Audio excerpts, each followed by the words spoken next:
రాజకీయాల్లో.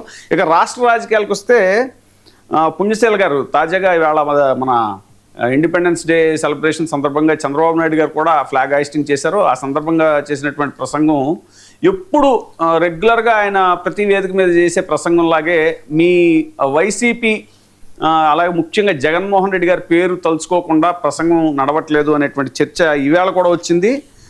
జెండా వందనంలో కూడా జగన్నామస్మరణ ఏంటి అనేలాగా ఒక చర్చ జరుగుతుందండి. ఒకసారి ఆయన ఏమన్నారు విందాం. చంద్రబాబు నాయుడు గారి బయట ఒకసారి 2014లో నవ్య ఆంధ్రప్రదేశ్ తొలి ముఖ్యమంత్రిగా నాకు అవకాశం ఇచ్చారు. విభజన కష్టాలు అధిగమించి రాష్ట్రాన్ని అభివృద్ధి పథంలో నడిపించేందుకు ప్రయత్నించాం. 2019 పరిస్థితులు పూర్తిగా మారిపోయినాయి. 2019లో వచ్చిన పాలకులు 5 ఏళ్ల పాటు రాష్ట్రాన్ని విధ్వంసం చేశారు, వ్యవస్థలు నిర్వీర్యం చేశారు. ఆ 5 ఏళ్లు చీకటి రోజులు చూశాం.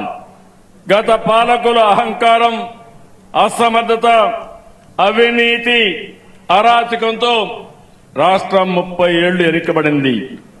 ఆర్థికంగా రాష్ట్రానికి కోలుకోలేని దెబ్బ తగిలింది. 2014లో నవ్య ఆంధ్రప్రదేశ్ తొలి ముఖ్యమంత్రిగా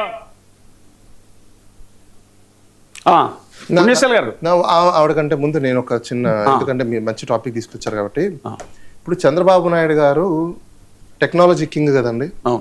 30 సంవత్సరాలు వెనకబడిపోయిందని చెప్పారు కదా. డేటా తీసుకొచ్చి ఇదిగో ఈ సందర్భాల వల్ల వెనకబడిపోయిందని ఏమైనా ప్రూవ్ చేయగలిగారా? పోనీ 19 నుంచి 24 వరకు చీకటి రోజులు అని అన్నారు కదా. మరి చీకటి రోజులు అయినప్పుడు జనాలకు అందరు ఇళ్లలో లైట్లు ఎలా వెలిగాయి? మరి ఈయన ఎట్లా ధర్నాలు చేసినాడు? మరి ఈయన ఆఫీస్ లో ఒక్క నిమిషం అండి, ఈయన ఆఫీస్ లో కరెంట్ ఎలా ఉంది? ఈయన ఇంటిలో కరెంట్ ఎలా ఉంది? ఒక్క నిమిషం, అందుకే ఆవిడకి నేను క్వశ్చన్స్ చేస్తున్నా. ఆవిడ ఆన్సర్ చేయాలి. కరెంట్ ఎలా ఉంది?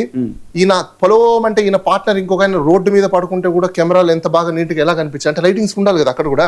చీకటి రోజు సూర్యుడిని అయితే ఆపలేదు కాదండి, ఎవరికి తెలుసు అండి, ఆయన ఆపేస్తారండి బాబోయ్. మీకు తెలియదు చంద్రబాబు నాయుడు గురించి. ఆయన ఎండనే ఆపాలని చెప్పేసి ఆర్డర్లు వేసిన ఆయన మీకు తెలియదు ఆ విషయము. ఆయన నేచర్ ని కూడా ఆపాలని ఆర్డర్ వేసిన ఏకైక సీఎం ఆయన. భారతదేశంలో కాదు, ప్రపంచ దేశాలలో ఉన్న ఒక చీఫ్ మినిస్టర్ ఎవరైనా ఉన్నారంటే అది మన నారా చంద్రబాబు నాయుడు గారి ద గ్రేట్. ఎందుకు చెప్తున్నా అంటే ఆవిడకి ప్రశ్నలు ఇస్తున్నాయి ఇవన్నీ. అయితే ఇంకొకటి, ఆయన 2014 నుంచి 19 వరకు మన రాష్ట్రాన్ని అభివృద్ధి పదంలోకి ప్రయత్నించాను అని అన్నాడు.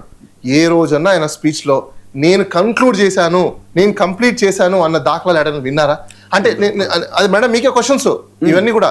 ఆయన ఎప్పుడు కూడా నేను ప్రయత్నించాను, నేను ప్రయత్నించబోతున్నాను, నేను ప్రయత్నించబోతాను అని చెప్తున్నప్పుడు మాకెందుకండి మీ 40 సంవత్సరాల ఇండస్ట్రీ? మేడం ఒక్క నిమిషం ఇస్తున్నా మేడం, ఇవన్నీ మీరు ఆన్సర్ చేయండి.